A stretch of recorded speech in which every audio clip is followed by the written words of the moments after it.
दोहरा। श्री गुर पता दिखाए कर, सबको देओ सुनाए। एक जो जन लग भूम का, तपे तपी समुदाय। वाहिगुरु जी का खालसा, वाहिगुरु जी की फतेह। जुगो जुग अटल शब्द गुरु सतगुरु बाणी पुरख पुरखोत्तम बाणी स्यों चित लावै गो। गुरबाणी सुनत मेरा मन द्रव्या, मन पीना निज घर आवै गो। ऐसे दीन दयाल सतगुरु श्री गुरु ग्रंथ साहिब जी महाराज जी की पावन पवित्र हजूरी च जुड़ बैठी गुरु की साजी और नवाजी हुई गुरु खालसा साध संगत जियो। जिनके भाग बड़े हैं भाई, तिन साधु संग मुख जुरे।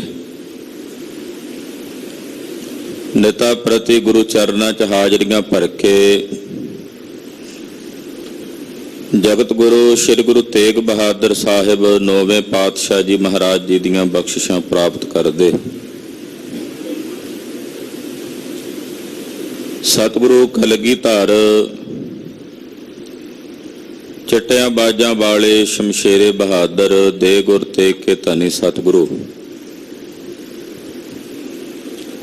श्री गुरु गोबिंद सिंह साहिब जी महाराज जी दे पवित्र इतिहास की चल रही लड़ीवार कथा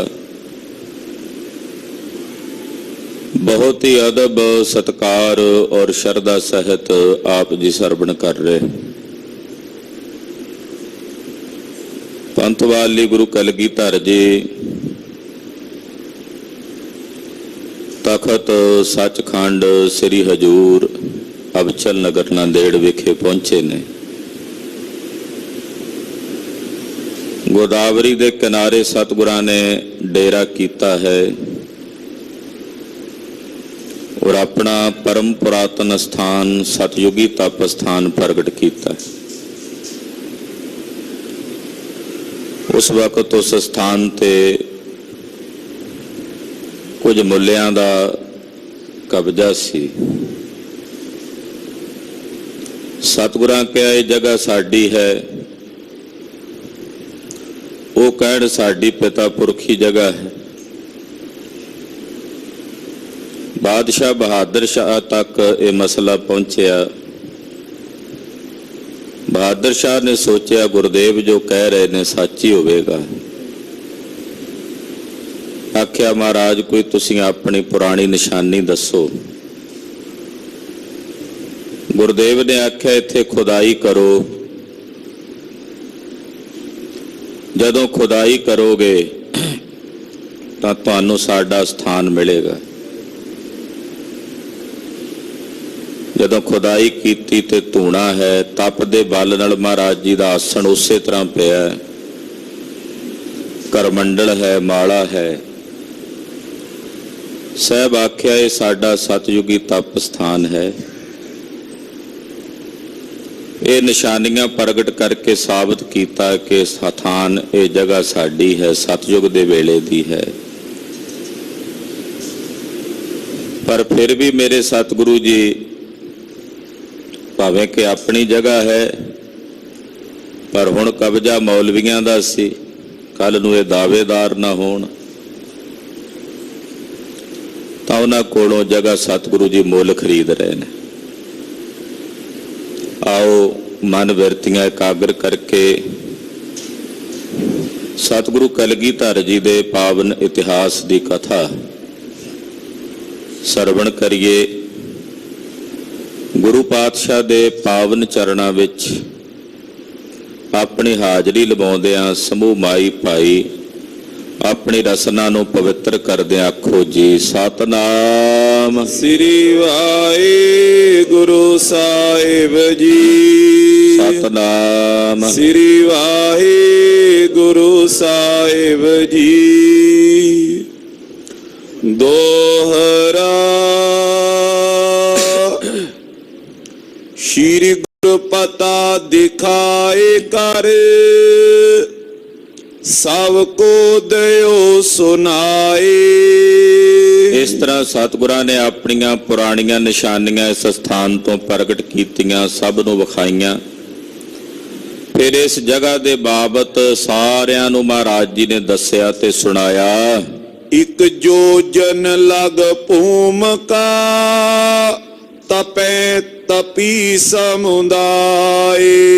ਸਤਿਗੁਰਾਂ ਬਚਨ ਕੀਤਾ, ਤਕਰੀਬਨ ਇਹਦੇ ਆਲੇ ਦੁਆਲੇ 1 ਯੋਜਨ ਤੱਕ ਦੀ ਜਿਹੜੀ ਜਗ੍ਹਾ ਹੈ, 1 ਯੋਜਨ ਵਿੱਚ 4 ਖੂਹ ਕਹੇ ਜਾਂਦੇ ਨੇ। ਵੱਖੋ ਵੱਖਰੇ ਮੁਤਾਬਕ ਹਿਸਾਬ ਨਾਲ ਯੋਜਨ ਦੀ ਲੰਬਾਈ ਵੱਖੋ ਵੱਖਰੇ ਤਰੀਕਿਆਂ 'ਚ ਵਰਣਨ ਹੁੰਦੀ,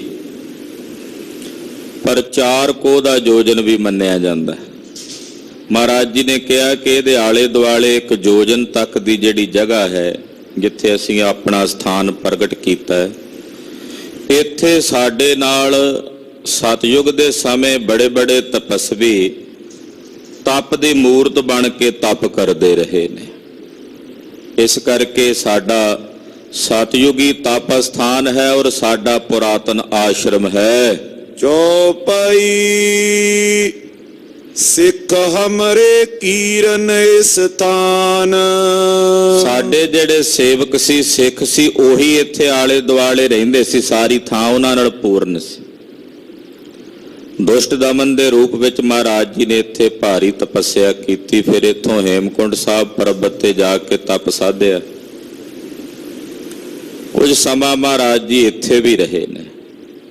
ਤੋ ਪਾਤਸ਼ਾਹ ਕਹਿੰਦੇ, ਸਤਯੁਗ ਦੇ ਸਮੇਂ ਜਦੋਂ ਅਸੀਂ ਇੱਥੇ ਤਪ ਕਰਦੇ ਸੀ, 1 ਯੋਜਨ ਤੱਕ ਚਾਰੇ ਪਾਸੇ ਸਥਾਨ ਸਾਡਾ ਆਸ਼ਰਮ ਸੀ। ਸਾਡੇ ਜਿਹੜੇ ਸੇਵਕ ਸਨ ਉਹਨਾਂ ਨਾਲ ਇਹ ਸਾਰੀ ਥਾਂ ਪਰਿਪੂਰਨ ਸੀ। ਇਸ ਤਲ ਆਸ਼ਰਮ ਹੋਤੋ ਮਹਾਨ।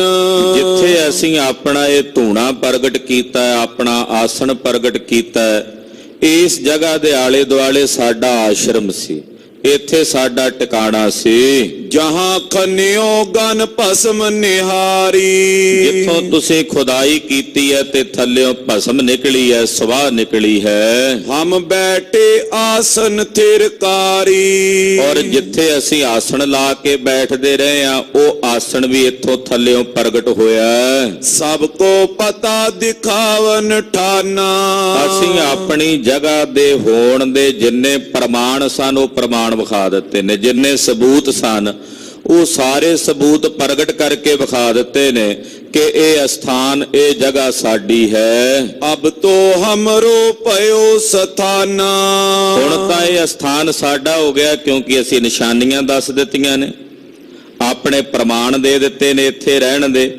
ਹੁਣ ਇਹ ਅਸਥਾਨ ਭਵੇਂ ਸਾਡਾ ਹੋ ਗਿਆ। ਤਉ ਮੂਲ ਇਸ ਦੇਤ ਮੁਗਲ ਕੋ। ਪਰ ਅਸੀਂ ਫੇਰ ਵੀ ਇਸ ਮੁਗਲ ਨੂੰ, ਜਿਹੜਾ ਇਸ ਜਗ੍ਹਾ ਤੇ ਕਾਬਜ ਹੈ, ਅਸੀਂ ਫੇਰ ਵੀ ਇਹਨੂੰ ਧਨ ਦੇਵਾਂਗੇ। ਭਾਵੇਂ ਕਿ ਇਹ ਜਗ੍ਹਾ ਸਾਡੀ, ਅਸੀਂ ਸਿੱਧ ਕਰ ਦਿੱਤਾ ਹੈ, ਪ੍ਰਮਾਣ ਵਿਖਾ ਦਿੱਤੇ ਨੇ, ਸਬੂਤ ਵਿਖਾ ਦਿੱਤੇ ਨੇ, ਪਰ ਫਿਰ ਵੀ ਅਸੀਂ ਇਸ ਮੁਗਲ ਨੂੰ ਇਸ ਜਗ੍ਹਾ ਦੇ ਪੈਸੇ ਦੇਵਾਂਗੇ। ਲੇਕਰ ਦਾਵਾ ਹਰੇ ਸਥਲ ਕੋ। ਕਿਉਂਕਿ ਸਾਡੇ ਕੋਲੋਂ ਪੈਸੇ ਲੈ ਕੇ ਮੁੜ ਕੇ ਦਾਵਾ ਦੂਰ ਕਰ ਦੇਗਾ ਇਸ ਜਗ੍ਹਾ ਤੋਂ ਵੀ ਇਹ ਜਗ੍ਹਾ ਸਾਡੀ ਹੈ। ਜੇ ਅਸੀਂ ਇਹਨੂੰ ਪੈਸੇ ਨਾ ਦਿੱਤੇ ਫਿਰ ਵੀ ਇਹਨਾਂ ਨੇ ਦਾਵਾ ਕਰੀ ਜਾਣਾ ਵੀ ਜਗ੍ਹਾ ਸਾਡੀ ਹੈ। ਇਸ ਕਰਕੇ ਮਹਾਰਾਜ ਜੀ ਕਹਿੰਦੇ ਇਹਨੂੰ ਮੁੱਲ ਦੇ ਕੇ, ਮਾਇਆ ਦੇ ਕੇ ਇਸ ਜਗ੍ਹਾ ਤੋਂ ਇਹਦਾ ਦਾਵਾ ਹਟਾਉਣਾ ਹੈ। ਕਰੀ ਵਿਛਾਵਨ ਗਨ ਦਿਨਾਰ। ਕਹਿੰਦੇ ਉੱਥੇ ਸੋਨੇ ਦੀਆਂ ਸ਼ਰਫੀਆਂ ਵਿਛਾ ਕੇ, ਤਖਤ ਸਾਹਿਬ ਜਿੱਥੇ ਮਹਾਰਾਜ ਜੀ ਦਾ ਸਥਾਨ ਹੈ, ਉਸ ਜਗ੍ਹਾ ਦੇ ਉੱਤੇ ਸੋਨੇ ਦੀਆਂ ਸ਼ਰਫੀਆਂ ਵਿਛਾ ਕੇ, ਜੇ ਲਗ ਹੈ ਅਬ ਲੋ ਦਰਬਾਰ। ਜਿੰਨੀ ਉਹ ਜਗ੍ਹਾ ਦਰਬਾਰ ਦੀ ਮਹਾਰਾਜ ਜੀ ਦੀ, ਤਖਤ ਸਾਹਿਬ ਦੀ, ਉਹ ਸਾਰੀ ਜਗ੍ਹਾ ਮਹਾਰਾਜ ਜੀ ਨੇ ਮੁੱਲ ਖਰੀਦ ਲਈ। ਮੁਗਲ ਹਰ ਕਰ ਮੋਰ ਸੋਲੀਨੀ। ਉਹ ਜਿਹੜਾ ਮੁਗਲ ਸੀ ਉਹਨੇ ਬੜੀ ਖੁਸ਼ੀ ਦੇ ਨਾਲ ਸੋਨੇ ਦੀਆਂ ਸ਼ਰਫੀਆਂ ਮਿਲ ਗਈਆਂ। ਜਗ੍ਹਾ ਉਹਨੇ ਦੀ ਹੈ ਨਹੀਂ ਸੀ, ਜਿੰਨੀ ਉਹਨੂੰ ਮਾਇਆ ਦੇ ਖੁੱਲੇ ਗੱਫੇ ਸੋਨੇ ਦੀਆਂ ਸ਼ਰਫੀਆਂ ਮੋਹਰਾਂ ਮਿਲੀਆਂ, ਉਹ ਮੁਗਲ ਬੜਾ ਖੁਸ਼ ਹੋਇਆ, ਪ੍ਰਸੰਨ ਹੋਇਆ। ਬਾਕ ਨ ਫੁਰਿਓ ਮੌਨ ਮੁਖ ਕੀਨੀ। ਮੁੜ ਕੇ ਉਹਨੂੰ ਨਹੀਂ ਕੋਈ ਗੱਲ ਫੁਰੀ, ਬਿਲਕੁਲ ਚੁੱਪ ਕਰ ਗਿਆ। ਜਦੋਂ ਮੂੰਹ ਮੰਗਿਆ, ਜਿੰਨੀ ਕੀਮਤ ਸੀ ਜਗ੍ਹਾ ਦੀ ਉਹਦੇ ਨਾਲੋਂ ਕਈ ਗੁਣਾ ਵੱਧ ਪੈਸੇ ਮਿਲ ਗਏ, ਤਾਂ ਉਸੇ ਵੇਲੇ ਉਹ ਜਿਹੜਾ ਮੁਗਲ ਸੀ ਮੌਨ ਹੋ ਗਿਆ, ਚੁੱਪ ਹੋ ਗਿਆ। ਬੈ ਖਤ ਤਿਸ ਕਰ ਤੇ ਲਿਖਵਾਇਓ। ਸਤਿਗੁਰੂ ਜੀ ਨੇ ਉਹਦੇ ਹੱਥੀਂ ਬੈਨਾਮਾ ਲਿਖਾ ਲਿਆ ਕਿ ਇਹ ਜਗ੍ਹਾ ਮੈਂ ਗੁਰੂ ਸਾਹਿਬ ਨੂੰ ਬੈ ਕਰਦਾ ਹਾਂ, ਵੇਚਦਾ ਹਾਂ, ਇਹਦੇ ਬਦਲੇ ਮੈਂ ਪੈਸੇ ਗੁਰੂ ਸਾਹਿਬ ਜੀ ਕੋਲੋਂ ਲੈ ਲਏ ਨੇ। ਏਦਾਂ ਬੈਨਾਮਾ ਉਸ ਮੁਗਲ ਦੇ ਕੋਲੋਂ ਮਹਾਰਾਜ ਜੀ ਨੇ ਲਿਖਵਾ ਲਿਆ।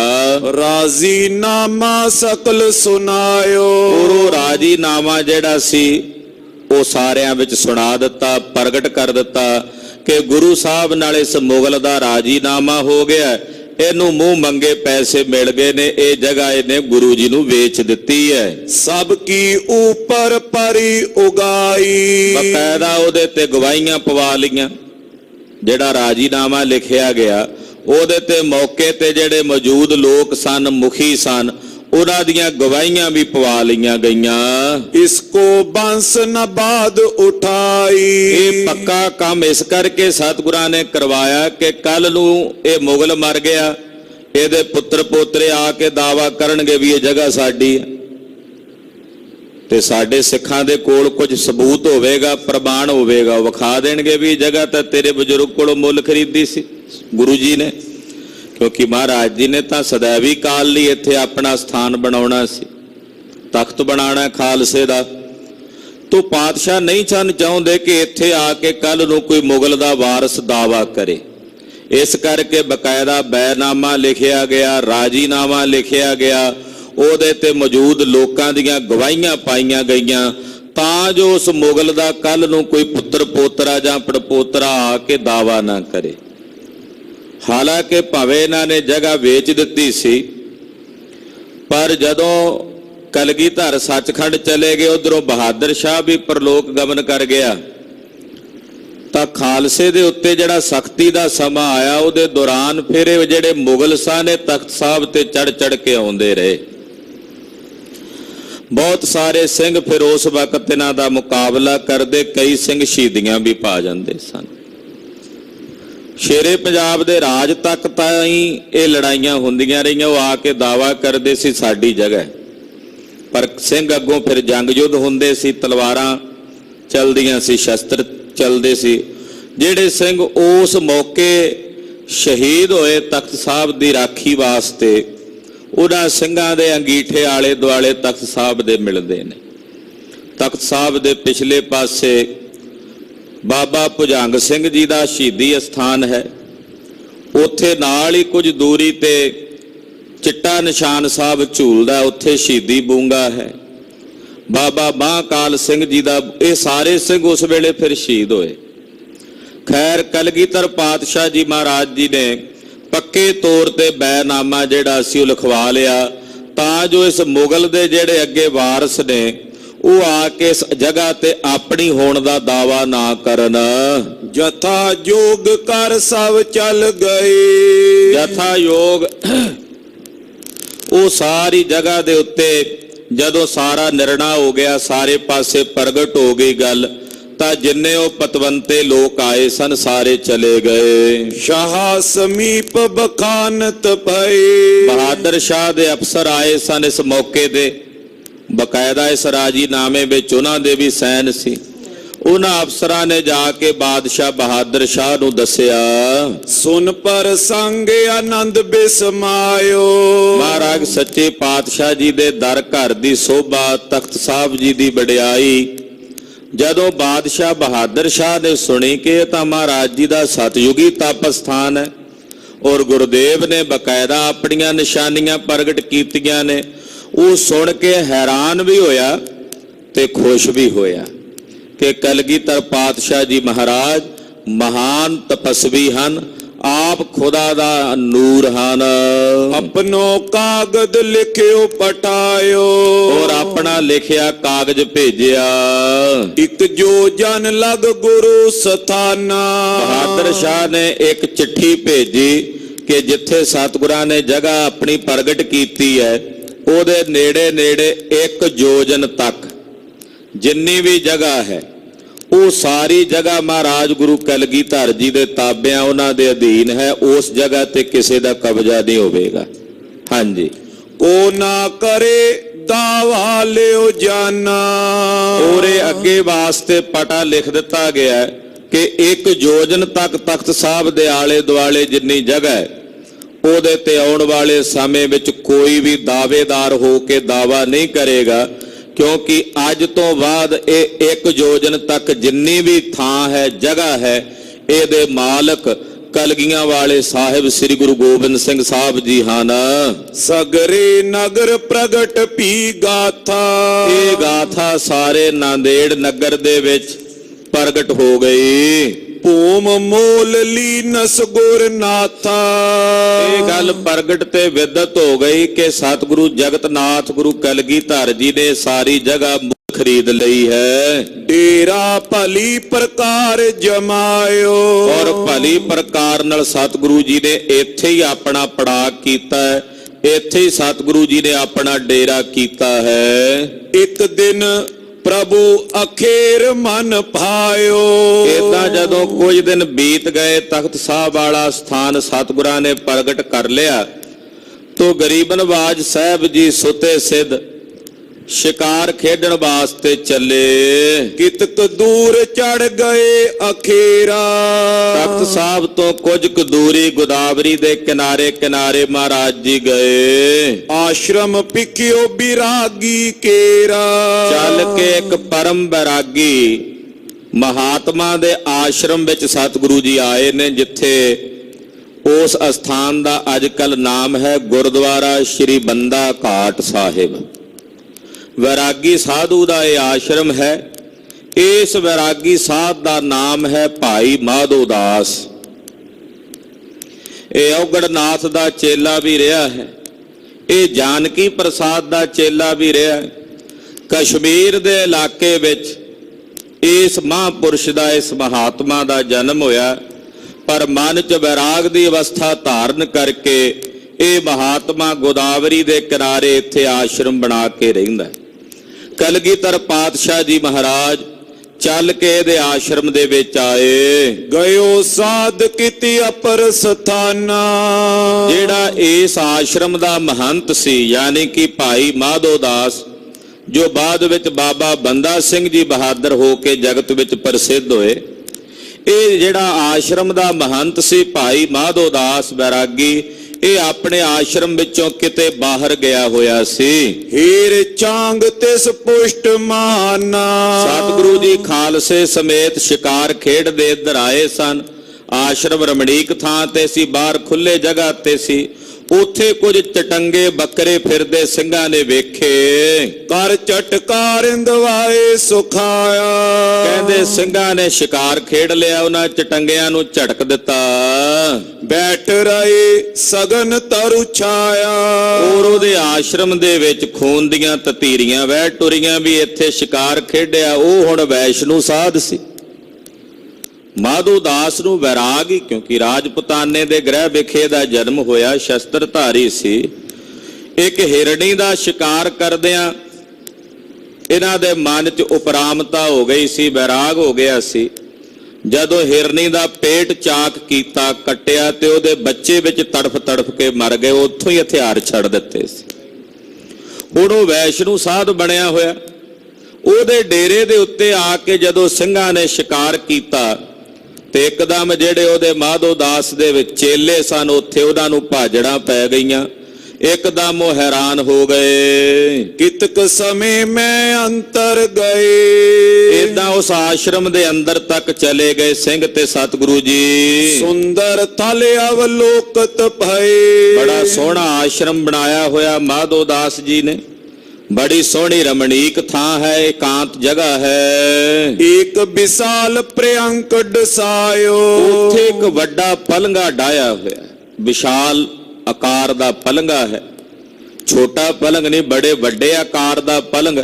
ਉਹਦੇ ਤੇ ਬੜਾ ਸੋਹਣਾ ਵਿਛਾਉਣਾ ਤੇ ਵਿਛਾਈ ਕੀਤੀ ਹੋਈ ਹੈ। ਆਸਤਰਨ ਸਿਤ ਤੇ ਸ਼ੁਭ ਛਾਇਓ, ਚਿੱਟੇ ਰੰਗ ਦਾ ਆਸਤਰਨ ਵਿਛਾਉਣਾ ਉਸ ਪਲੰਗੇ ਦੇ ਉੱਤੇ ਵਿਛਾਇਆ ਹੋਇਆ ਹੈ। ਇਸ ਪਰ ਬੈਠੇ ਜਾਏ ਗੁਸਾਈ। ਕਲਗੀਧਰ ਪਾਤਸ਼ਾਹ ਜੀ ਮਹਾਰਾਜ ਉਸ ਪਲੰਗੇ ਤੇ ਆਣ ਕੇ ਬੈਠ ਗਏ। ਸੁਣਿਆ ਸੀ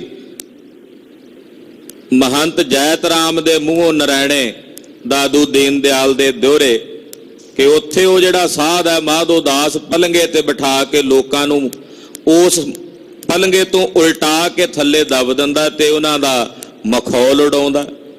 ਮਹਾਰਾਜ ਜੀ ਜਾਣਦੇ ਸਨ ਸਤਿਗੁਰੂ ਉਸੇ ਪਲੰਗੇ ਦੇ ਉੱਤੇ ਆਣ ਕੇ ਬੈਠੇ। ਵੱਡੇ ਵਿਸਥਾਰ ਵਾਲਾ ਪਲੰਗ ਹੈ, ਚਿੱਟੇ ਰੰਗ ਦੀ ਉਹਦੇ ਤੇ ਵਿਛਾਈ ਕੀਤੀ ਹੋਈ ਹੈ। ਕੀਤਕ ਸਮੋ ਬਿਤਿਓ ਤਿਸ ਥਾਈ। ਕੁਝ ਸਮਾਂ ਮਹਾਰਾਜ ਜੀ ਇਸੇ ਤਰ੍ਹਾਂ ਬੈਠੇ ਰਹੇ। ਸਿੰਘ ਵੀ ਉੱਥੇ ਬੈਠੇ ਵਿਚਰਦੇ ਨੇ। ਇੱਕ ਚੇਲਾ ਅਵਲੋਕ ਪਲਾਇਓ। ਮਹਾਰਾਜ ਜੀ ਨੂੰ ਉੱਥੇ ਬੈਠਿਆਂ ਵੇਖ ਕੇ, ਸਿੰਘਾਂ ਨੂੰ ਸ਼ਿਕਾਰ ਖੇਡਦਿਆਂ ਵੇਖ ਕੇ ਮਾਧੋ ਦਾਸ ਬੈਰਾਗੀ ਦਾ ਇੱਕ ਚੇਲਾ ਸੀ, ਉਹ ਭੱਜ ਕੇ ਗਿਆ ਆਪਣੇ ਗੁਰੂ ਨੂੰ ਖਬਰ ਦੇਣ ਵਾਸਤੇ। ਜਹਾਂ ਸਾਧ ਤੈ ਜਾਏ ਸੁਨਾਇਓ। ਜਿੱਥੇ ਇਹ ਸਾਧ ਜੰਗਲ ਦੇ ਵਿੱਚ ਬੈਠਾ ਸੀ ਉੱਥੇ ਜਾ ਕੇ ਉਸ ਚੇਲੇ ਨੇ ਖਬਰ ਦਿੱਤੀ। ਇਹਾਂ ਵੈਰ ਬੈਠੇ ਕਿਸ ਭਾਂਤ। ਕਹਿਣ ਲੱਗਾ ਮਹੰਤ ਜੀ ਤੁਸੀਂ ਇੱਥੇ ਆਪਣੇ ਆਸ਼ਰਮ ਚੋਂ ਬਾਹਰ ਆ ਕੇ ਇਕਾਂਤ ਵਿੱਚ ਬੈਠੇ ਹੋ। ਡੇਰੇ ਵਿਖੇ ਪਇਓ ਉਤਪਾਤ। ਉਧਰ ਤੁਹਾਡੇ ਆਸ਼ਰਮ ਵਿੱਚ, ਤੁਹਾਡੇ ਡੇਰੇ ਵਿੱਚ ਤਾਂ ਪਾਪ ਹੋ ਗਿਆ, ਉੱਥੇ ਤਾਂ ਬੜਾ ਵੱਡਾ ਉਤਪਾਤ ਹੋ ਗਿਆ। ਕੋ ਇੱਕ ਪੁਰਖ ਤੇਜ ਵੱਡ ਧਾਰੀ। ਉੱਥੇ ਇੱਕ ਬੜਾ ਤੇਜਸਵੀ ਪੁਰਖ ਹੈ, ਉਹਦੇ ਸਰੀਰ ਦੇ ਉੱਤੇ, ਚਿਹਰੇ ਦੇ ਉੱਤੇ ਬੜਾ ਜਲਾਲ ਹੈ, ਬੜਾ ਪ੍ਰਤਾਪ ਤੇ ਕ੍ਰਾਂਤੀ ਔਰ ਕੋਈ ਚੰਗਾ ਤੇਜਸਵੀ ਲੱਗਦਾ ਹੈ। ਪ੍ਰਥਮ ਚਾਂਗਾਤ ਕੀ ਨਿਹਾਰੀ। ਪਹਿਲਾਂ ਉਹਨਾਂ ਦੇ ਨਾਲ ਦੇ ਜਿਹੜੇ ਉਹਨਾਂ ਦੇ ਸੇਵਕ ਨੇ ਉਹਨਾਂ ਨੇ ਉੱਥੇ ਸ਼ਿਕਾਰ ਖੇਡਿਆ। ਤੇਰੇ ਆਸ਼ਰਮ ਵਿੱਚ ਫਿਰਦੇ ਹੋਏ ਅਵਾਰਾ ਬੱਕਰਿਆਂ ਦਾ ਸ਼ਿਕਾਰ ਕੀਤਾ। ਪੁਨ ਸਥਾਨ ਅੰਤਰ ਗਮਨਾਇਓ। ਫਿਰ ਉਹ ਤੇਰੇ ਆਸ਼ਰਮ ਦੇ ਅੰਦਰ ਤੱਕ ਚਲੇ ਗਏ ਨੇ ਜਿੱਥੇ ਤੇਰਾ ਪਲੰਘਾ ਵਿਛਿਆ ਹੋਇਆ ਹੈ। ਹਮਲੇ ਕਰ ਤੁਮ ਨਾਮੇ ਹਟਾਇਓ। ਮੈਂ ਤੁਹਾਡਾ ਨਾਂ ਲੈ ਕੇ ਉਹਨਾਂ ਨੂੰ ਰੋਕਿਆ, ਤੁਹਾਡਾ ਨਾਂ ਲੈ ਕੇ ਉਹਨਾਂ ਨੂੰ ਵਰਜਿਆ ਕਿ ਇਹ ਆਸ਼ਰਮ ਮਹੰਤ ਮਾਧੋ ਦਾਸ ਵੈਰਾਗੀ ਜੀ ਦਾ ਹੈ, ਇੱਥੇ ਤੁਸੀਂ ਇਸ ਤਰ੍ਹਾਂ ਨਾ ਕਰੋ। ਤੁਹਾਡਾ ਨਾਂ ਲੈ ਕੇ ਮੈਂ ਉਹਨਾਂ ਨੂੰ ਵਰਜਿਆ। ਵਰਜਿਓ ਰਿਓ ਨਾ ਪਹੁੰਚਿਓ ਤਹਾਂ। ਪਰ ਉਹ ਵਰਜੇ ਰਹੇ ਨਹੀਂ, ਰੋਕਿਆਂ ਰੁਕੇ ਨਹੀਂ। ਉਹ ਤਾਂ ਉੱਥੇ ਅੰਦਰ ਤੱਕ ਪਹੁੰਚ ਗਏ ਜਿੱਥੇ ਤੇਰਾ ਟਿਕਾਣਾ, ਉੱਥੇ ਪਲੰਗੇ ਤੇ ਜਾ ਕੇ ਬੈਠ ਗਏ ਨੇ। ਬਿਸਦ ਸੇਜ ਰਾਵਰ ਕੀ ਜਹਾਂ। ਜਿਹੜੀ ਚਿੱਟੇ ਰੰਗ ਦੀ ਵਿਛਾਈ ਵਾਲੀ ਤੁਹਾਡੀ ਸੇਜਾ ਹੈ ਸੰਤ ਜੀ, ਜਿਹੜੇ ਪਲੰਗੇ ਦੇ ਉੱਤੇ ਅਕਸਰ ਤੁਸੀਂ ਬੈਠਦੇ ਹੋ, ਉਸ ਪਲੰਗੇ ਦੇ ਉੱਤੇ ਉਹ ਜਾ ਕੇ ਬੈਠ ਗਏ ਨੇ। ਉਹਨਾਂ ਤੁਹਾਡੇ ਅਸਥਾਨ ਦਾ, ਤੁਹਾਡੇ ਪਲੰਗੇ ਦਾ, ਤੁਹਾਡੇ ਆਸਣ ਦਾ ਵੀ ਨਿਰਾਦਰ ਕੀਤਾ।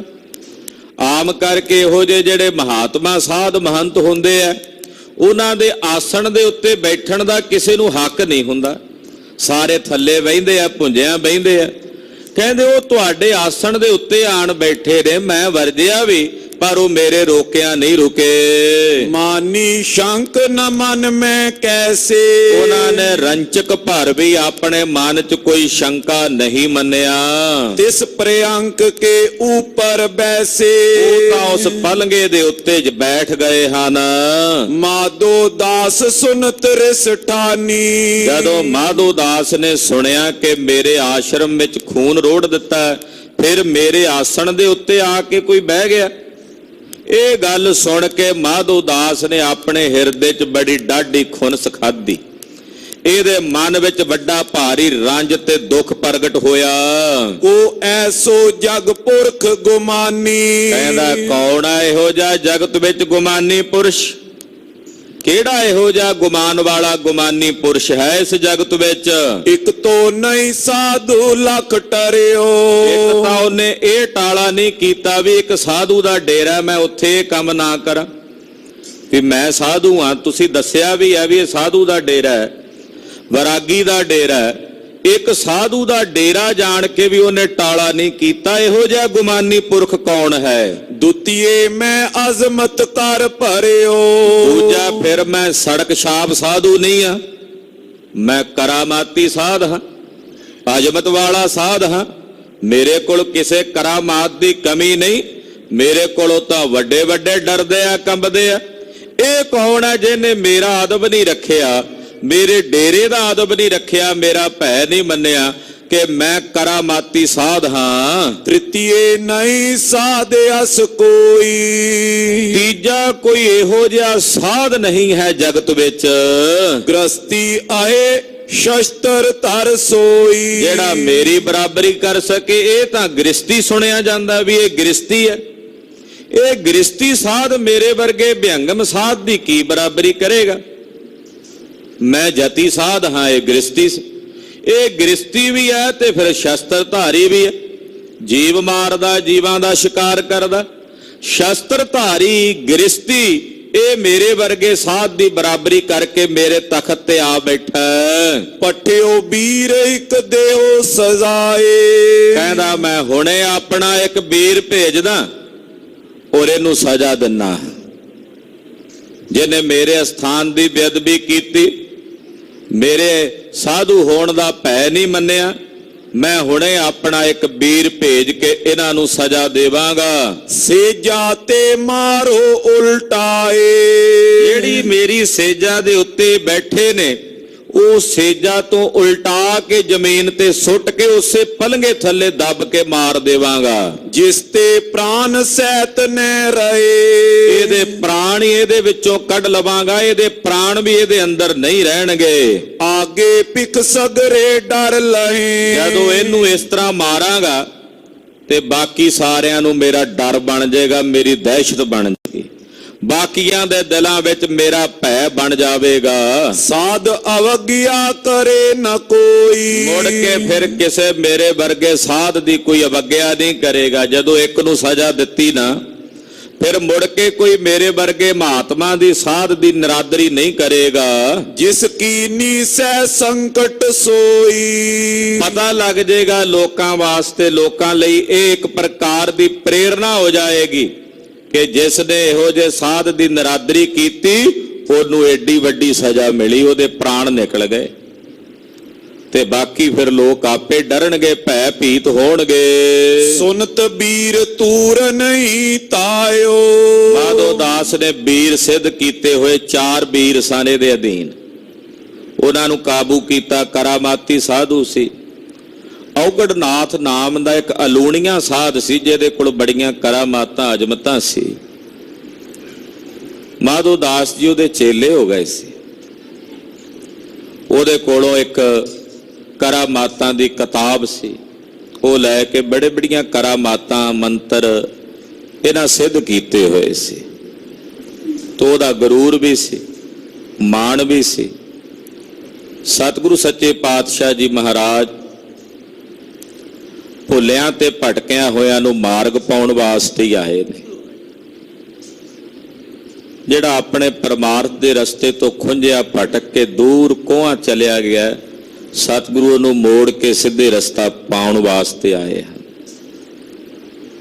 ਇਹਨੇ ਕੁਝ ਵੀਰ ਸਿੱਧ ਕੀਤੇ ਹੋਏ, ਇਹਨਾਂ ਚੋਂ ਇੱਕ ਵੀਰ ਇਹਨੇ ਭੇਜਿਆ ਵੀ ਜਾ ਬਈ, ਜਿੱਥੇ ਉਹ ਤੇਜਸਵੀ ਪੁਰਸ਼ੇ ਦੱਸਦੇ ਨੇ, ਉਹ ਆ ਕੇ ਬੈਠੇ ਮੇਰੇ ਆਸਣ ਤੇ, ਪਲੰਗਾ ਚੁੱਕ ਕੇ ਮੂਧਾ ਮਾਰ ਕੇ ਉਹਨੂੰ ਥੱਲੇ ਦੱਬ ਕੇ ਉਹਦੇ ਪ੍ਰਾਣ ਕੱਢ ਲੈ। ਏਦਾਂ ਆਪਣੇ ਵੀਰ ਨੂੰ ਭੇਜਿਆ, ਕਹਿ ਕੇ ਜਿਉ ਤਨੁਕ ਤੇ ਕਿਨ ਬਾਣ ਚਲਾਇਓ। ਉਹ ਵੀਰ ਇੰਨੀ ਤੇਜ਼ੀ ਨਾਲ ਗਿਆ, ਕਹਿੰਦੇ ਮਾਨੋ ਜਿਵੇਂ ਕਿਸੇ ਨੇ ਕਮਾਨ ਚੋਂ ਤੀਰ ਨਹੀਂ ਛੱਡਿਆ ਹੁੰਦਾ ਤੇ ਤੀਰ ਜਾਂਦਾ ਤੇਜ਼ੀ ਨਾਲ, ਏਦਾਂ ਇਹ ਵੀਰ ਗਿਆ ਛੱਡਿਆ ਹੋਇਆ ਮਾਧੋ ਦਾਸ ਬੈਰਾਗੀ ਦਾ। ਆਏ ਉਠਾਵਨ ਲਾਗ ਸਪਾਵਾ। ਮਹਾਰਾਜ ਜੀ ਬੈਠੇ ਨੇ ਪਲਗੇ ਤੇ ਆ ਕੇ ਥੱਲਿਓ ਪਾਵੇ ਨੂੰ ਹੱਥ ਪਾ ਕੇ ਤੇ ਵੀਰ ਚੁੱਕਣ ਲੱਗਾ। ਮਹਾਰਾਜ ਜੀ ਦੇ ਪਲੰਗੇ ਨੂੰ, ਜਿਹਦੇ ਤੇ ਸਾਹਿਬ ਬੈਠੇ ਨੇ, ਉਸ ਪਲਗੇ ਦੇ ਪਾਵੇ ਨੂੰ ਹੱਥ ਪਾ ਕੇ ਚੁੱਕਣ ਲੱਗਾ। ਕਰਿਓ ਉਹ ਜਿਨੇ ਤਉ ਉਠਾਵਾ। ਬੜਾ ਜ਼ੋਰ ਲਾਇਆ ਵੀਰ ਨੇ, ਬਥੇਰਾ ਬਲ ਲਾ ਹਟਿਆ, ਪਰ ਇਹਦੇ ਕੋਲੋਂ ਪਲੰਗਾ ਨਹੀਂ ਚੱਕ ਹੋਇਆ। ਦੁਤੀਏ ਵੀਰ ਤਬ ਸਾਧ ਪਠਾਇਓ। ਇੱਕ ਵੀਰ ਦਾ ਜਦੋਂ ਤਾਣ ਲੱਗ ਗਿਆ ਤੇ ਮਾਧੋ ਦਾਸ ਨੇ ਵੇਖਿਆ ਵੀ ਇੱਕ ਨਾਲ ਗੱਲ ਨਹੀਂ ਬਣੀ, ਇਹਨੇ ਆਪਣਾ ਦੂਜਾ ਵੀਰ ਭੇਜਿਆ, ਉਹ ਵੀ ਆ ਕੇ ਦੂਜਾ ਪਾਵਾ ਪਕੜ ਕੇ ਤਾਣ ਲਾਉਂਦਾ ਹੈ। ਚਾਹਤ ਹੈ ਪਰੇ ਅੰਕ ਉਠਾਇਓ।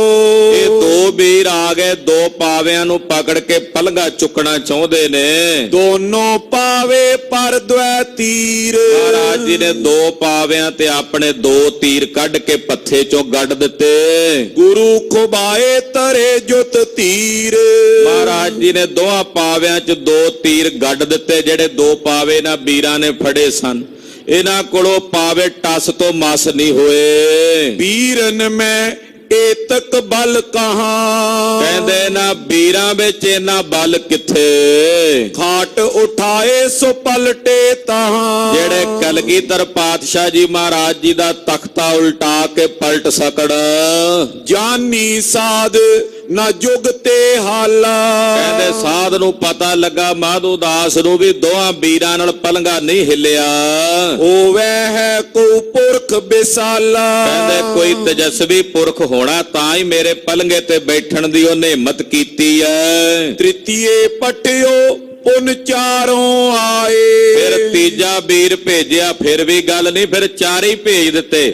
ਚਾਰਾਂ ਨੂੰ ਕਿਹਾ ਵੀ ਪਲੰਘਾ ਚੁੱਕ ਕੇ ਮੂਧਾ ਮਾਰ ਦਿਓ। ਲਾਏ ਰਹੇ ਬਲ ਨੇ ਉਲਟਾਏ। ਉਹ ਬਲ ਲਾ ਹਟੇ ਪਰ ਮਹਾਰਾਜ ਜੀ ਦੇ ਪਲੰਘੇ ਨੂੰ ਹਿਲਾ ਨਹੀਂ ਸਕੇ। ਚਾਰੋਂ ਪਾਵੋਂ ਪਰ ਸਰ ਚਾਰ। ਚਾਰਾਂ ਪਾਵਿਆਂ ਦੇ ਉੱਤੇ ਚਾਰੇ ਤੀਰ ਮਹਾਰਾਜ ਜੀ ਨੇ ਗੱਡ ਦਿੱਤੇ ਤੇ ਚਾਰੇ ਪਾਵਿਆਂ ਨੂੰ ਪਕੜ ਕੇ ਵੀਰ ਚੁੱਕਦੇ ਆ, ਪਰ ਉਹ ਪਲੰਘਾ ਉਹਨਾਂ ਤੋਂ ਹਿਲਦਾ ਵੀ ਨਹੀਂ। ਕਰੇ ਟਿਕਾਵਨ ਭਾਰ ਉਦਾਰ।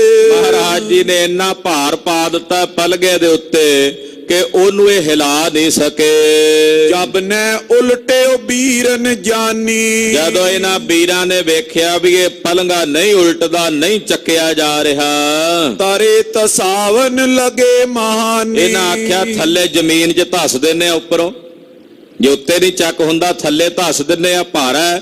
ਕਹਿੰਦੇ ਉੱਪਰੋਂ ਵਜਨ ਪਾ ਕੇ ਥੱਲੇ ਧਸਾਣ ਲੱਗੇ। ਜਬ ਚਾਰੋਂ ਰਿਸ਼ਤੇ ਬਲ ਕੀਨ। ਜਦੋਂ ਚਾਰਾਂ ਨੇ ਜ਼ੋਰ ਨਾਲ ਗੁੱਸੇ ਨਾਲ ਬਲ ਲਾਇਆ, ਹਲੀ ਕਾਟ 40 ਤਰ ਚੀਨ। ਤੇ ਕਹਿੰਦੇ ਪਲੰਘਾ ਥੋੜਾ ਜਿਹਾ ਹਿੱਲਿਆ ਤੇ ਥੱਲੇ ਨੂੰ ਮਹਾਰਾਜ ਜੀ ਨੇ ਵੇਖਿਆ ਵੀ ਜ਼ਮੀਨ 'ਚ ਧਸਣ ਲੱਗਾ। ਪਾਵੇ ਲਗੇ ਧਸਨ ਜਬ ਏਰੇ। ਮਹਾਰਾਜ ਜੀ ਨੇ ਵੇਖਿਆ ਵੀ ਥੋੜੇ ਥੋੜੇ ਪਾਵੇ ਜ਼ਮੀਨ ਵਿੱਚ ਧਸੇ ਹਨ।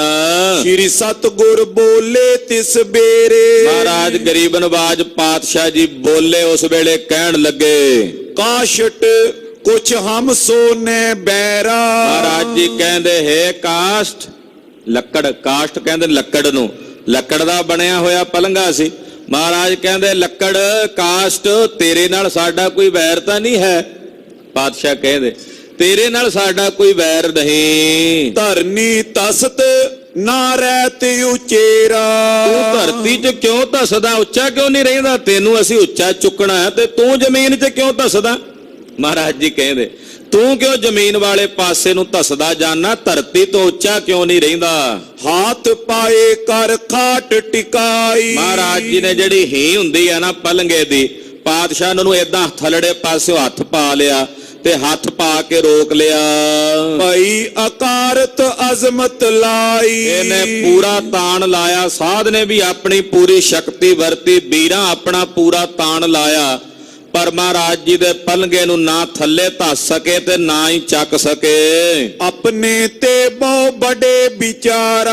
ਜਦੋਂ ਆਪਣੀ ਪੂਰੀ ਸ਼ਕਤੀ, ਪੂਰਾ ਤਾਣ, ਪੂਰੀ ਕਰਾਮਾਤ ਮਾਧੋ ਦਾਸ ਬੈਰਾਗੀ ਜੀ ਲਾ ਹਟੇ, ਫਿਰ ਇਹਨਾਂ ਵੇਖਿਆ ਵੀ ਇਹ ਮੇਰੇ ਤੋਂ ਵੱਧ ਅਜਮਤਵਾਨ ਨੇ। ਪਹਿਲਾਂ ਆਪਣਾ ਪੂਰਾ ਤਾਣ ਲਾਇਆ, ਪੂਰੀ ਕਰਾਮਾਤ ਦਾ ਜ਼ੋਰ ਲਾਇਆ, ਪਰ ਜਦੋਂ ਵੇਖਿਆ ਵੀ ਇਹ ਤਾਂ ਮੇਰੇ ਤੋਂ ਵੱਧ ਅਜਮਤਵਾਨ ਨੇ, ਵੱਧ ਸ਼ਕਤੀ ਵਾਲੇ ਨੇ। ਮਾਧੋ ਦਾਸ ਖੋਏ ਅਹੰਕਾਰਾ। ਹੁਣ ਮਾਧੋ ਦਾਸ ਨੇ ਆਪਣਾ ਹੰਕਾਰ ਛੱਡਿਆ। ਜਦੋਂ ਤੱਕ ਬੰਦੇ ਕੋਲ ਆਪਣਾ ਬਲ ਹੁੰਦਾ, ਉਸ ਬਲ ਤੇ ਹੰਕਾਰ ਕਰਦਾ ਹੈ। ਜਦੋਂ ਵੇਖੇ ਵੀ ਮੇਰਾ ਬਲ ਨਹੀਂ ਚੱਲਦਾ ਤੇ ਫਿਰ ਸੁੱਤੇ ਸਿੱਧ ਹੰਕਾਰ ਚਲਿਆ ਜਾਂਦਾ। ਵੇਖਿਆ ਵੀ ਬਲ ਨਹੀਂ ਚੱਲਿਆ ਤੇ ਹੰਕਾਰ ਵੀ ਚਲਾ ਗਿਆ। ਮਾਧੋ ਦਾਸ ਜੀ ਨਿਰਹੰਕਾਰ ਹੋਏ। ਹੁਣ ਸਤਿਗੁਰੂ ਕਲਗੀਧਰ ਜੀ ਦੇ ਦਰਸ਼ਨਾਂ ਨੂੰ ਆਏ। ਹੋਏ ਕਰ ਦੀਨ ਤਬੇ ਚੱਲ ਆਇਓ। ਬੜੇ ਦੀਨ ਹੋ ਕੇ, ਭੈ ਸੰਯੁਕਤ ਹੋ ਕੇ ਮਾਧੋ ਦਾਸ ਜੀ ਮਹਾਰਾਜ ਜੀ ਦੇ ਚਰਨਾਂ ਵਿੱਚ ਹਾਜ਼ਰ ਹੋਏ। ਸ਼੍ਰੀ ਗੁਰ ਬੈਠੇ ਦਰਸ਼ਨ ਪਾਇਓ। ਸਤਿਗੁਰੂ ਜੀ ਪਲੰਘੇ ਤੇ ਬੈਠੇ ਨੇ। ਮਾਧੋ ਦਾਸ ਜੀ ਨੇ ਆ ਕੇ ਸਤਿਗੁਰਾਂ ਦੇ ਸੋਹਣੇ ਸਰੂਪ ਦੇ ਦਰਸ਼ਨ ਕੀਤੇ। ਬੰਧਨ ਕਰੀ ਰਿਓ ਕਰ ਜੋਰ। ਬੜੇ ਪਿਆਰ ਨਾਲ ਮਹਾਰਾਜ ਜੀ ਨੂੰ ਮੱਥਾ ਟੇਕ ਕੇ, ਗੋਡੇ ਖੋਰ ਕੇ, ਹੱਥ ਜੋੜ ਕੇ ਮਾਧੋ ਦਾਸ ਜੀ ਬੈਠ ਗਏ। ਅਵਲੋਕਤ ਸ਼੍ਰੀ ਮੁਖ ਕੀ ਓਰ। ਥੱਲੇ ਜ਼ਮੀਨ ਤੇ ਬਹਿ ਕੇ ਤੇ ਸਤਿਗੁਰਾਂ ਦੇ ਮੁਖ ਮੰਡਲ ਵੱਲ ਮਾਧੋ ਦਾਸ ਜੀ ਵੇਖਦੇ ਨੇ, ਮਹਾਰਾਜ ਜੀ ਦੇ ਦਰਸ਼ਨ ਕਰਦੇ ਨੇ। ਬੂਝਿਓ ਪ੍ਰਭੂ ਕੌਣ ਤੂੰ ਆਹੇ। ਸਤਿਗੁਰੂ ਜੀ ਨੂੰ ਪੁੱਛਦੇ ਨੇ, ਮਾਧੋ ਦਾਸ ਸਤਿਗੁਰਾਂ ਨੂੰ ਪੁੱਛਦਾ, ਮਹਾਰਾਜ ਤੁਸੀਂ ਕੌਣ ਹੋ? ਇਸ ਤਲ ਮੇ ਕੈਸੇ ਕਰ ਰਹੇ। ਹਾਂ, ਮਹਾਰਾਜ ਜੀ ਨੇ ਪੁੱਛਿਆ ਮਾਧੋ ਦਾਸ ਕੌਣ ਹੈ। ਪਹਿਲਾਂ ਏਦਾਂ ਵੀ ਇਤਿਹਾਸ ਵਿੱਚ ਆਉਂਦਾ ਕਿ ਮਾਧੋ ਦਾਸ ਜੀ ਨੇ ਆਉਂਦਿਆਂ ਸਤਿਗੁਰਾਂ ਨੂੰ ਪੁੱਛਿਆ, ਮਹਾਰਾਜ ਕੌਣ ਹੋ? ਸਾਹਿਬ ਨੇ ਕਿਹਾ, ਜਿਨ੍ਹਾਂ ਨੂੰ ਤੂੰ ਜਾਣਦਾ ਹੈ। ਇੱਕਦਮ ਸੁਰਤ ਵਿੱਚ ਧਿਆਨ ਮਾਰਿਆ, ਕਹਿਣ ਲੱਗਾ, ਹਾਂ ਮਹਾਰਾਜ ਗੁਰੂ ਗੋਬਿੰਦ ਸਿੰਘ ਸਾਹਿਬ ਜੀ। ਮਹਾਰਾਜ ਜੀ ਕਹਿੰਦੇ ਹਾਂ। ਇਹ ਵਾਰਤਾਲਾਪ ਹੋਈ। ਫਿਰ ਸਤਿਗੁਰੂ ਜੀ ਪੁੱਛਦੇ ਮਾਧੋ ਦਾਸ ਨੂੰ, ਤੂੰ ਕੌਣ ਹੈ? ਇਸ ਜਗ੍ਹਾ ਤੇ ਕਿਵੇਂ ਦਾ, ਕਦੋਂ ਦਾ ਵਸਦਾ ਜਿੱਥੇ ਤੂੰ ਰਹਿ ਰਿਹਾ ਆਸ਼ਰਮ ਬਣਾ ਕੇ? ਇਸ ਥਲ ਮੈਂ ਕੈਸੇ ਕਰ ਰਹਾ, ਇਸ ਜਗ੍ਹਾ ਤੇ ਤੂੰ ਕਿਵੇਂ ਰਹਿ ਰਿਹਾ ਹੈ? ਇਹ ਮਮ ਗੁਰ ਕੋ ਆਸ਼ਰਮ ਪਾਰੀ। ਕਹਿਣ ਲੱਗਾ, ਜੀ ਇਹ ਮੇਰੇ ਗੁਰੂ ਦਾ ਆਸ਼ਰਮ ਹੈ, ਜਿਹਦਾ ਮੈਂ ਚੇਲਾ ਹਾਂ। ਇਹ ਉਹਦਾ ਆਸ਼ਰਮ ਹੈ, ਮੇਰੇ ਗੁਰੂ ਦਾ ਆਸ਼ਰਮ ਹੈ। ਚਿਰੰਕਾਲ ਤਪ ਕੀਨੇ ਆਚਾਰੀ। ਮੇਰੇ ਗੁਰੂ ਨੇ ਇੱਥੇ ਬੜੇ ਲੰਮੇ ਸਮੇਂ ਤੱਕ ਤਪ ਕੀਤਾ ਹੈ। ਉਹਨੇ ਬੜੀਆਂ ਬੜੀਆਂ ਕਰਾਮਾਤਾਂ ਸਿੱਧ ਕੀਤੀਆਂ ਸਨ। ਤਿਸ ਪੀਛੇ ਮੈਂ ਇਸ ਥਲ ਬਾਸਾ। ਉਹਦੇ ਪਰਲੋਕ ਜਾਣ ਤੋਂ ਬਾਅਦ,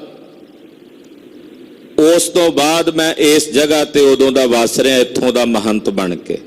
ਇਹ ਮੇਰੇ ਗੁਰੂ ਦਾ ਆਸ਼ਰਮ ਹੈ। ਉਹਦੀ ਮੌਤ ਤੋਂ ਬਾਅਦ, ਉਹਦੇ ਮਰਨ ਤੋਂ ਬਾਅਦ ਮੈਂ ਇੱਥੇ ਰਹਿ ਰਿਹਾ। ਰਹੋ ਏਕ ਭਾਵੇ ਤਪ ਰਾਸਾ। ਮੈਂ ਇੱਥੇ ਰਹਿਣਾ ਤੇ ਮੈਨੂੰ ਤਪ ਚੰਗਾ ਲੱਗਦਾ ਹੈ। ਮੈਂ ਤਪ ਕਰਦਾ, ਤਪ ਸਾਧਦਾ ਹਾਂ। ਸੁਨ ਗੁਰ ਪੰਨਿਓ ਤੋਏ ਗੁਰ ਕਹਾਂ। ਮਹਾਰਾਜ ਜੀ ਕਹਿਣ ਲੱਗੇ, ਮਾਧੋ ਦਾਸ ਇਹ ਦੱਸ ਵੀ ਜਿਹੜਾ ਤੇਰਾ ਗੁਰੂ ਸੀ ਉਹ ਕਿੱਥੇ ਆ ਇਸ ਵੇਲੇ? ਜਿਹਦਾ ਤੂੰ ਚੇਲਾ ਹੈ, ਜਿਹਦਾ ਇਹ ਆਸ਼ਰਮ ਕਹਿਣਾ, ਉਹ ਕਿੱਥੇ ਆ ਇਸ ਵਕਤ? ਮਰ ਕਰ ਪਹੁੰਚਿਓ ਜਾਣੇ ਤਹਾਂ। ਉਹ ਮਰ ਕੇ ਜਿੱਥੇ ਪਹੁੰਚਿਆ ਤੂੰ ਜਾਣਦਾ ਕਿੱਥੇ ਆ ਉਹ? ਮਹਾਰਾਜ ਜੀ ਕਹਿੰਦੇ, ਉਹ ਮਰ ਕੇ ਜਿੱਥੇ ਪਹੁੰਚਿਆ ਕੀ ਤੂੰ ਜਾਣਦਾ ਹੈ ਇਸ ਵੇਲੇ ਕਿੱਥੇ ਹੈ? ਜਿਸ ਪਰਵਾਸੇ ਆਸ਼ਰਮ ਰਹੇ। ਆਪਣੇ ਜਿਸ ਗੁਰੂ ਦੇ ਪ੍ਰਵਾਸੇ ਤੇ ਤੂੰ ਇਸ ਆਸ਼ਰਮ 'ਚ ਰਹਿਣਾ, ਵੀ ਮੇਰੇ ਗੁਰੂ ਦਾ ਆਸ਼ਰਮ ਹੈ, ਕੀ ਤੂੰ ਜਾਣਦਾ ਵੀ ਇਸ ਵੇਲੇ ਕਿੱਥੇ ਹੈ? ਤਿਸ ਕੋ ਲਖੇ ਕਹਿਨੇ ਕਿਤ ਆਏ। ਜਾਣਦਾ ਕਿ ਉਹ ਕਿੱਥੇ ਹੈ ਕਿ ਨਹੀਂ ਜਾਣਦਾ? ਜਿਸ ਦੇ ਭਰੋਸੇ ਤੇ ਉੱਤੇ ਤੂੰ ਇੱਥੇ ਰਹਿ ਰਿਹਾ ਹੈ। ਸੁਨਤ ਦੀਨ ਹੋਏ ਸਾਧ ਬਖਾਨਾ। ਸੁਣ ਕੇ ਮਾਧੋ ਦਾਸ ਬੜਾ ਦੀਨ ਹੋ ਕੇ ਹੱਥ ਜੋੜ ਕੇ ਬੋਲਿਆ, ਸ਼ਕਤ ਨਾਏਤੀ ਮੈਂ ਨ ਜਾਣਾ। ਕਹਿੰਦਾ, ਜੀ ਮੇਰੇ 'ਚ ਇੰਨੀ ਸ਼ਕਤੀ ਨਹੀਂ ਕਿ ਮੈਂ ਉਹਨੂੰ ਜਾਣ ਸਕਾਂ ਵੀ ਉਹ ਕਿੱਥੇ ਹੈ, ਕਿੱਥੇ ਰਹਿ ਰਿਹਾ ਹੈ, ਮਰਨ ਤੋਂ ਬਾਅਦ ਕਿੱਥੇ ਹੈ।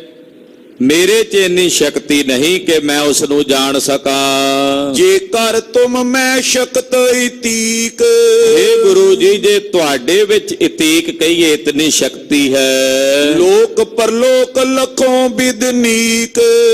ਕਿ ਤੁਸੀਂ ਲੋਕ ਪਰਲੋਕ ਦੋਵੇਂ ਵੇਖਦੇ ਹੋ, ਜਾਣਦੇ ਹੋ। ਤੋ ਮਮ ਗੁਰ ਕੋ ਦਿਓ ਦਿਖਾਈ। ਤੇ ਮਹਾਰਾਜ ਫਿਰ ਮੈਨੂੰ ਵੀ ਵਿਖਾ ਦਿਓ, ਤੁਸੀਂ ਮੇਰਾ ਗੁਰੂ ਕਿੱਥੇ ਹੈ? ਤੁਸੀਂ ਦਿਖਾ ਦਿਓ ਮੇਰਾ ਗੁਰੂ ਇਸ ਵੇਲੇ ਕਿੱਥੇ ਹੈ। ਤੁਸੀਂ ਤਾਂ ਵੇਖਦੇ ਹੋ ਲੋਕ ਪਰਲੋਕ, ਮੇਰੇ 'ਚ ਸ਼ਕਤੀ ਨਹੀਂ ਹੈ ਕਿ ਮੈਂ ਵੇਖ ਸਕਾਂ। ਪਰ ਜੇ ਤੁਸੀਂ ਵੇਖਦੇ ਹੋ ਤੇ ਤੁਸੀਂ ਵਿਖਾ ਦਿਓ ਮੈਨੂੰ, ਪੁਨ ਨਿਸ਼ਚਾ ਨੇਚਲ ਟਿਕ ਜਾਈ। ਫਿਰ ਮੈਨੂੰ ਵੀ ਪੱਕੇ ਤੌਰ ਤੇ ਨਿਸ਼ਚਾ ਹੋ ਜਾਏਗਾ, ਤੁਹਾਡੇ ਤੇ ਭਰੋਸਾ ਬਣ ਜਾਏਗਾ। ਤਬ ਗੁਰ ਪੰਨਿਓ ਤਰੋਵਰ ਖਰਿਓ। ਮਹਾਰਾਜ ਜੀ ਉਸ ਵਕਤ ਬੋਲੇ, ਕਹਿੰਦੇ ਮਾਧੋ ਦਾਸ ਆਓ ਸਾਹਮਣੇ ਜਿਹੜਾ ਫਲਦਾਰ ਦਰਖਤ ਖੜਾ ਹੈ, ਤਿਸ ਕੇ ਫਲ ਕੀੜਾ ਹੋਏ ਪਰਿਓ। ਤੇਰਾ ਗੁਰੂ ਉਹ ਦਰਖਤ ਦੇ ਉੱਤੇ ਜਿਹੜਾ ਫਲ ਪਿਆ ਲਟਕਦਾ ਹੈ, ਉਸ ਫਲ ਦੇ ਵਿੱਚ ਕੀੜਾ ਬਣ ਕੇ ਪੈਦਾ ਹੋਇਆ, ਉਹਦੇ ਚੋਂ ਕੀੜਾ ਬਣ ਕੇ ਰਹਿ ਰਿਹਾ। ਜਿਹੜਾ ਤੇਰਾ ਗੁਰੂ ਹੈ, ਜਿਹਨੂੰ ਤੂੰ ਆਪਣਾ ਅਜਮਤੀ ਗੁਰੂ ਕਹਿਣਾ, ਜੇਕਰ ਪਤਾ ਚਹਤੇ ਅਬ ਲਿਆਵੋ। ਜੇ ਵੇਖਣਾ ਚਾਹੁੰਦਾ ਤੇ ਉਹ ਸਾਹਮਣੇ ਫਲ ਲੱਗਾ, ਜਾਂ ਤੋੜ ਕੇ ਲੈ ਆ, ਤੈਨੂੰ ਵਿਖਾ ਦਿੰਨੇ ਆ। ਕਰ ਹਮ ਟਿਗਲੇ ਨਾਮ ਬੁਲਾਵੋ। ਤੇ ਸਾਡੇ ਕੋਲ ਲਿਆ ਕੇ ਉਹਦਾ ਨਾਂ ਲੈ ਕੇ, ਜਿਹੜਾ ਤੇਰੇ ਗੁਰੂ ਦਾ ਨਾਂ ਆ ਨਾ, ਉਹਦਾ ਨਾਂ ਲੈ ਕੇ ਉਹਨੂੰ ਆਵਾਜ਼ ਮਾਰੀ। ਸੁਨ ਸਾਧੂ ਨੇ ਸੋ ਫਲ ਦੇਖਾ। ਸੁਣ ਕੇ ਮਾਧੋ ਦਾਸ ਨੇ ਉਹ ਫਲ ਵੇਖਿਆ ਜਿਹੜਾ ਸਾਹਮਣੇ ਦਰਖਤ ਨਾਲ ਲਟਕਦਾ ਸੀ। ਹੈ ਪਰ ਪੱਕੇ ਲਾਲ ਅਵਰੇਖਾ। ਉਹ ਫਲ ਪੱਕਾ ਹੋਇਆ ਸੀ ਤੇ ਲਾਲ ਸੀ। ਗੁਰ ਕੇ ਕਹੇ ਤੋੜ ਕਰ ਲਿਆਵਾ। ਮਾਧੋ ਦਾਸ ਨੇ ਜਾ ਕੇ ਉਹ ਫਲ ਤੋੜਿਆ, ਸਤਿਗੁਰਾਂ ਦੇ ਕਹਿਣ ਮੁਤਾਬਕ, ਤੇ ਤੋੜ ਕੇ ਸਤਿਗੁਰਾਂ ਕੋਲ ਲਿਆਇਆ। ਨਿਕਟ ਲਿਆਏ ਕੀੜਾ ਦ੍ਰਿਸ਼ਟਾਵਾ। ਜਦੋਂ ਕੋਲ ਲਿਆਂਦਾ ਤੇ ਵਾਕਈ ਫਲ ਨੂੰ ਜਦੋਂ ਪਾੜਿਆ ਤੇ ਵਿੱਚ ਕੀੜਾ। ਜਦੋਂ ਕੀੜਾ ਵੇਖਿਆ ਮਾਧੋ ਦਾਸ ਨੇ ਉਸ ਫਲ ਵਿੱਚ, ਧੁਨ ਉੱਚੀਲੇ ਨਾਮ ਗੁਹਾਰਾ। ਉੱਚੀ ਆਵਾਜ਼ ਵਿੱਚ ਉਹਦਾ ਨਾਂ ਲੈ ਕੇ ਆਵਾਜ਼ ਮਾਰੀ, ਔਗੜਨਾਥ। ਏਦਾਂ ਜਦੋਂ ਆਵਾਜ਼ ਮਾਰੀ, ਉਹਦਾ ਨਾਂ ਲੈ ਕੇ, ਕੀਰੇ ਕਿਰਰ ਕਿਰਰ ਉਚਾਰਾ। ਕਹਿੰਦੇ ਅੱਗੋਂ ਕੀੜਾ ਕਿਰਰ ਕਿਰਰ ਕਰਕੇ ਬੋਲ ਕੇ ਹਾਮੀ ਭਰਦਾ ਵੀ ਹਾਂ ਮੈਂ ਹੀ ਆ। ਉਹ ਹਾਮੀ ਭਰਦਾ ਅੱਗੋਂ, ਉਹਨੇ ਅੱਗੋਂ ਹਾਮੀ ਭਰ ਕੇ ਆਪਣੇ ਹੋਣ ਦਾ ਪ੍ਰਮਾਣ ਦਿੱਤਾ। ਇੱਥੇ ਸਤਿਗੁਰੂ ਦੱਸਣਾ ਚਾਹੁੰਦੇ ਨੇ ਕਿ ਕਰਾਮਾਤਾਂ ਦੇ ਉਲਝੇਵਿਆਂ 'ਚ ਉਲਝੇ ਹੋਏ ਕੀੜੇ ਕਿਰਮਾਂ ਦੀਆਂ ਜੂਨਾਂ 'ਚ ਪੈਂਦੇ ਆ, ਮੁਕਤ ਨਹੀਂ ਹੁੰਦੇ। ਤਦੇ ਸਿੱਖ ਨੂੰ ਗੁਰਦੇਵ ਨੇ ਸਮਝਾਉਂਦਿਆਂ ਕਹਿ ਦਿੱਤਾ, ਰਿੱਧ ਸਿੱਧ ਯਬਰਾ ਸਾਧ। ਜਿਹੜੇ ਅਜਮਤਾਂ ਕਰਾਮਾਤਾਂ ਨੂੰ ਸਿੱਧ ਕਰਨ ਵਾਸਤੇ ਟੋਣੇ ਟਾਮਣ ਕਰਨੇ, ਮੰਤਰ ਜੰਤਰ ਸਿੱਧ ਕਰਨੇ, ਕਈ ਤਰ੍ਹਾਂ ਦੇ ਊਟ ਪਟਾਂਗੇ ਕੰਮ ਕਰਦੇ ਹੁੰਦੇ ਆ। ਕਦੇ ਕਿਸੇ ਮੜੀ ਕਬਰ 'ਚ ਬਹਿ ਕੇ ਕਿਸੇ ਮੁਰਦੇ ਦੀ ਸਵਾਹ ਲੈ ਕੇ ਉਹ ਸਵਾਹ ਖਾਈ ਜਾਣੀ, ਜੀ ਅਸੀਂ ਇਹ ਮੁਰਦਾ ਕਾਬੂ ਕਰ। ਏਦਾਂ ਦੇ ਕਰਮ ਕਰਨ ਵਾਲੇ ਮੁੜ ਕੇ ਇਹੋ ਜਿਹੀਆਂ ਜੂਨੀਆਂ 'ਚ ਹੀ ਪੈਂਦੇ ਆ। ਮਹਾਰਾਜ ਜੀ ਦੱਸਣਾ ਚਾਹੁੰਦੇ ਸੀ, ਮਾਧੋ ਦਾਸ ਜਿਸ ਨੂੰ ਤੂੰ ਆਪਣਾ ਗੁਰੂ ਮੰਨਦਾ, ਉਹ ਤਾਂ ਆਪ ਕੀੜਿਆਂ ਮਕੋੜਿਆਂ ਦੀ ਜੂਨੀ ਪਿਆ, ਤੈਨੂੰ ਕਿਵੇਂ ਮੁਕਤ ਕਰੇਗਾ? ਤੂੰ ਉਹਦੇ ਤੋਂ ਮੁਕਤੀ ਦੀ ਆਸ ਕਿਵੇਂ ਰੱਖ ਸਕਦਾ? ਕੱਚੇ ਗੁਰੂ ਤੋਂ ਮੁਕਤੀ ਨਹੀਂ ਹੁੰਦੀ। ਕਹਿੰਦੇ ਜਦੋਂ ਮਾਧੋ ਦਾਸ ਨੇ ਆਵਾਜ਼ ਮਾਰੀ ਤੇ ਵਾਕਈ ਉਹ ਕੀੜਾ ਕਿਰਰ ਕਿਰਰ ਬੋਲ ਕੇ ਹਾਮੀ ਭਰਦਾ। ਜਾਨ ਲੀਨ ਨਿਸ਼ਚੇ ਗੁਰ ਮੇਰੋ। ਜਾਣ ਲਿਆ ਮਾਧੋ ਦਾਸ ਨੇ, ਪਰਖ ਲਿਆ ਵੀ ਹਾਂ ਨਿਸ਼ਚੇ ਹੀ ਇਹ ਮੇਰਾ ਗੁਰੂ ਹੈ। ਕਹਾਂ ਪਈ ਗਤ ਬਿਸਮ ਬਡੇਰੋ। ਹੈਰਾਨ ਹੁੰਦਾ ਵੀ ਇਹਦੀ ਇਹ ਗਤ ਕਿਵੇਂ ਹੋ ਗਈ, ਇਹਦੀ ਇਹ ਹਾਲਤ ਕਿਵੇਂ ਹੋ ਗਈ। ਸ਼੍ਰੀ ਗੁਰ ਪੰਨਿਓ ਚਿੰਤ ਕਿਆ ਕੀਜੈ। ਮਹਾਰਾਜ ਜੀ ਕਹਿਣ ਲੱਗੇ, ਮਾਧੋ ਦਾਸ ਕਿਸ ਗੱਲ ਦੀ ਚਿੰਤਾ ਕਰਦਾ ਹੁਣ? ਕਿਉਂ ਚਿੰਤਾ ਦੇ ਵਿੱਚ ਹੈ? ਸ਼ੇਸ਼ ਕਰਮ ਇਸ ਕੋ ਲਖ ਲੀਜੈ। ਇਹਦੇ ਵਧੇ ਹੋਏ ਕਰਮ ਸਨ ਜਿਹੜੇ ਫਲਾਂ ਨੂੰ ਇਹ ਭੋਗ ਰਿਹਾ। ਇਹ ਤਨ ਤਜ ਅਬ ਸ਼ੁਭ ਗਤ ਪਾਵੈ। ਹੁਣ ਇਸ ਤਨ ਨੂੰ ਛੱਡ ਦੇਗਾ, ਸਾਡੀ ਦ੍ਰਿਸ਼ਟੀ ਇਹਦੇ ਤੇ ਹੋ ਗਈ ਹੈ, ਇਹਨੂੰ ਹੁਣ ਸ਼ੁਭ ਗਤੀ ਪ੍ਰਾਪਤ ਹੋ ਜਾਏਗੀ। ਇਹਦੇ ਕਰਮ ਨਿਬੜ ਗਏ ਨੇ, ਹੁਣ ਇਹ ਮੁਕਤ ਹੋ ਜਾਏਗਾ ਇਸ ਤਨ ਨੂੰ, ਕੀੜੇ ਦੀ ਜੂਨੀ ਨੂੰ ਛੱਡ ਕੇ। ਬੌਰ ਨਹੀਂ ਅਪਗਤ ਅਸ ਜਾਵੇ। ਹੁਣ ਇਹਨੂੰ ਮੁੜ ਕੇ ਅਵਗਤੀ 'ਚ ਨਹੀਂ ਆਉਣਾ ਪਵੇਗਾ, ਕਿਉਂਕਿ ਗੁਰੂ ਨਾਨਕ ਦੇ ਘਰ ਦਾ ਇਹਦੇ ਤੇ ਤਰਸ ਹੋ ਗਿਆ ਹੈ। ਹੋਤੋ ਹਾਥ ਮੈਂ ਫਲ ਮ੍ਰਿਤਿਉ ਭਇਓ। ਮਾਧੋ ਦਾਸ ਦੇ ਹੱਥ ਵਿੱਚ ਹੀ ਉਹ ਫਲ ਸੀ, ਵੇਖਦਿਆਂ ਵੇਖਦਿਆਂ ਉਹ ਕੀੜਾ ਆਪਣੇ ਆਪ ਹੀ ਮਰ ਗਿਆ। ਉਹ ਕੀੜਾ ਜਿਹੜਾ ਸੀ ਵੇਖਦਿਆਂ ਵੇਖਦਿਆਂ ਉਸ ਫਲ ਦੇ ਵਿੱਚ ਮਰ ਗਿਆ। ਤਿਸ ਤੇ ਨਿਕਸ ਤਰਾ ਗਿਰ ਗਇਓ। ਉਸ ਫਲ ਵਿੱਚੋਂ ਕੀੜਾ ਨਿਕਲ ਕੇ ਜ਼ਮੀਨ ਤੇ ਡਿੱਗ ਪਿਆ। ਕਹਿਓ ਪ੍ਰਭੂ ਤੁਮ ਕਰੁਣਾ ਕਰੀਏ। ਮਹਾਰਾਜ ਸੱਚੇ ਪਾਤਸ਼ਾਹ ਜੀ ਨੂੰ ਕਹਿਣ ਲੱਗਾ, ਮਹਾਰਾਜ ਮੇਰੇ ਤੇ ਕਰੁਣਾ ਕਰੋ। ਮੋਰ ਕਰਮ ਪਰ ਦ੍ਰਿਸ਼ਟ ਨ ਧਰੀਏ। ਮਹਾਰਾਜ ਮੇਰੇ ਕਰਮਾਂ ਦੇ ਉੱਤੇ ਵੀ ਦ੍ਰਿਸ਼ਟੀ ਨਾ ਕਰਿਓ। ਮਾਧੋ ਦਾਸ ਕਹਿੰਦਾ, ਮਹਾਰਾਜ ਮੇਰੇ ਤੇ ਵੀ ਕਰੁਣਾ ਕਰੋ, ਕਿਰਪਾ ਕਰੋ, ਮੇਰੇ ਕਰਮਾਂ ਦੇ ਉੱਤੇ ਮਹਾਰਾਜ ਨਿਗਾਹ ਨਾ ਕਰਿਓ ਵੀ ਮੈਂ ਮਾੜੇ ਕਰਮਾਂ ਵਾਲਾ ਹਾਂ। ਆਪਣੀ ਸੇਵਾ ਮੋਏ ਫੁਰਮਾਵੋ। ਮਹਾਰਾਜ ਮੈਨੂੰ ਆਪਣੀ ਸੇਵਾ ਦੱਸੋ, ਮੈਂ ਤੁਹਾਡੀ ਕੀ ਸੇਵਾ ਕਰਾਂ। ਪਗ ਪੰਕਜ ਪਰ ਮੋਏ ਲਗਾਵੋ। ਮਹਾਰਾਜ ਮੈਨੂੰ ਆਪਣੇ ਚਰਣੀ ਲਾ ਲਓ, ਮੈਨੂੰ ਆਪਣੇ ਚਰਨਾਂ ਦੀ ਪਨਾਹ ਬਖਸ਼ ਦਿਓ। ਪਨਾਹ ਦੇ ਮਾਲਕ ਸਤਿਗੁਰੂ ਰਾਖ ਲਿਓ ਸ਼ਰਨਾਗਤ ਪਰਿਓ। ਮਹਾਰਾਜ ਰੱਖ ਲੋ, ਮੈਂ ਤੁਹਾਡੀ ਸ਼ਰਨ ਵਿੱਚ ਹਾਂ। ਰਾਖ ਲਿਓ ਹਮ ਤੇ ਬਿਗੜੀ। ਮਹਾਰਾਜ ਅਸੀਂ ਤਾਂ ਵਿਗਾੜ ਹੀ ਕੀਤੇ ਆ, ਤੁਸੀਂ ਕਿਰਪਾ ਕਰਕੇ ਰੱਖ ਲਓ, ਰੱਖ ਲਓ ਮਹਾਰਾਜ, ਮੈਂ ਤੁਹਾਡੀ ਸ਼ਰਨ ਵਿੱਚ ਹਾਂ। ਦੀਨ ਦੇਖ ਪ੍ਰਭ ਬਿਗਸ ਉਚਰਿਓ। ਮਾਧੋ ਦਾਸ ਨੂੰ ਆਪਣੇ ਚਰਨਾਂ 'ਚ ਦੀਨ ਹੋਇਆ ਵੇਖ ਕੇ ਮਹਾਰਾਜ ਜੀ ਬੋਲੇ, ਹਮਕੋ ਹੁਕਮ ਆਏ ਕਰਤਾਰਾ। ਮਹਾਰਾਜ ਜੀ ਕਹਿੰਦੇ, ਮਾਧੋ ਦਾਸ ਸਾਡੇ ਤੇ ਕਰਤਾਰ ਦਾ ਹੁਕਮ ਹੈ, ਸਾਡੇ ਤੇ ਅਕਾਲ ਦਾ ਹੁਕਮ ਹੈ। ਬਿਦਤਾਵੋ ਜਗ ਪੰਥ ਕਰਾਰਾ। ਕਿ ਅਸੀਂ ਇਸ ਜਗਤ ਵਿੱਚ ਕਰਾਰਾ ਤੇਜਸਵੀ ਪੰਥ ਪੈਦਾ ਕਰਨਾ ਸੀ। ਤੁਰਕ ਤੇਜ ਕੋ ਕਰੋ ਬਿਨਾਸ਼ਾ। ਔਰ ਉਸ ਤੇਜਸਵੀ ਪੰਥ ਨੂੰ ਪੈਦਾ ਕਰਕੇ ਇਹਨਾਂ ਤੁਰਕਾਂ ਤੇ ਮਲੇਛਾਂ ਦੇ ਤੇਜ ਨੂੰ ਨਾਸ਼ ਕਰਨਾ ਹੈ। ਜੋ ਅਬ ਪਸਰ ਰਹੇ ਹੋ ਚੋਂ ਪਾਸਾ। ਆ ਮਲੇਛਾਂ ਦਾ ਤੇਜ ਜਿਹੜਾ ਇਸ ਵਕਤ ਚਾਰੇ ਪਾਸੇ ਪਸਰ ਰਿਹਾ ਹੈ, ਤੂੰ ਬਤਾਓ ਕੋ ਕੈਸੇ ਕਰਨਾ। ਅਸੀਂ ਤਾਂ ਇਸ ਤੇਜ ਨੂੰ ਖਤਮ ਕਰਨਾ ਮਲੇਛਾਂ ਦਿਆਂ ਨੂੰ। ਤੂੰ ਦੱਸ ਵੀ ਹੁਣ ਤੂੰ ਕੀ ਕਰਨਾ ਚਾਹੁੰਦਾ। ਮਿਲੋ ਕਿ ਨਹੀਂ ਸ਼ਤਰੂ ਗਨ ਹਰਨਾ। ਤੂੰ ਸਾਡੇ ਪੰਥ ਵਿੱਚ ਮਿਲਣਾ ਚਾਹੁੰਦਾ ਕਿ ਨਹੀਂ? ਜੇ ਮਿਲਣਾ ਚਾਹੁੰਦਾ ਤੇ ਫਿਰ ਇਹਨਾਂ ਦੁਸ਼ਮਣਾਂ ਦਾ, ਇਹਨਾਂ ਦੋਖੀਆਂ ਦਾ ਚੌਂ ਪਾਸਿਆਂ ਤੋਂ ਨਾਸ਼ ਕਰਨਾ। ਬੋਲਿਓ ਸਾਧ ਆਪ ਹੋ ਮਾਲਕ, ਤੁਮਰਾ ਬੰਦਾ ਕਰੋ ਨਾ ਆਲਕ। ਇਹ ਸਾਧ ਮਾਧੋ ਦਾਸ ਬੋਲਿਆ, ਮਹਾਰਾਜ ਮੈਂ ਤੁਹਾਡਾ ਬੰਦਾ ਹਾਂ, ਅੱਜ ਤੋਂ ਬਾਅਦ ਤੁਸੀਂ ਮੇਰੇ ਮਾਲਕ ਹੋ।